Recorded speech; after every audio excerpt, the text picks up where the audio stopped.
સાટોદ ગામે ગોંડા બાવરની ઝાડી ઝાકરી બધું થઈ ગયેલ છે. એમાં સ્કૂલની પાછળનો ભાગ છે, પંચાયતની પાછળની ભાગે રાહની છેક ગોમડી સ્ટેન્ડ લગીને જે ગોંડા બાવર હતા એ ગોંડા બાવરનો આ પંચાયતે બહુ સરસ રીતના નિકાલ કર્યો છે અને એનાથી એ ગોંડા બાવરનું લાકડું વેચીને પંચાયતને આવક ઊભી કરી છે. અમારા ગામમાં અત્યાર સુધી કાયમ માટે શાંતિથી ચાલતું આવ્યું છે અને ચાલતું રહેશે. બરોબર, એમાં સર્વ જ્ઞાતિનો સાથ અને સહકાર સંપૂર્ણ છે. એમાં કોઈ વિવાદ જેવું છે ને, હશે કોઈક 2-4 જણને વિરોધ, એ પોતાના અંગત સ્વાર્થ ખાતર કરતા હોય એવું બી માનવામાં આવે છે. આ ગોંડા બાવરનો જે સાફ સફાઈ કરી છે એ જગ્યાએ અમે નીલગીરીનો વૃક્ષોનો ઉછેર કરવાના છે.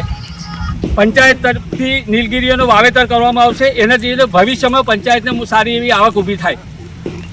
અને જે કંઈ આ પંચાયતે કામ કર્યું છે ખરેખર બિરદાવાને લાયક છે. આટલા વર્ષો પછી પહેલી વખત આવી સાફ સફાઈ ગામમાં થઈ રહી છે.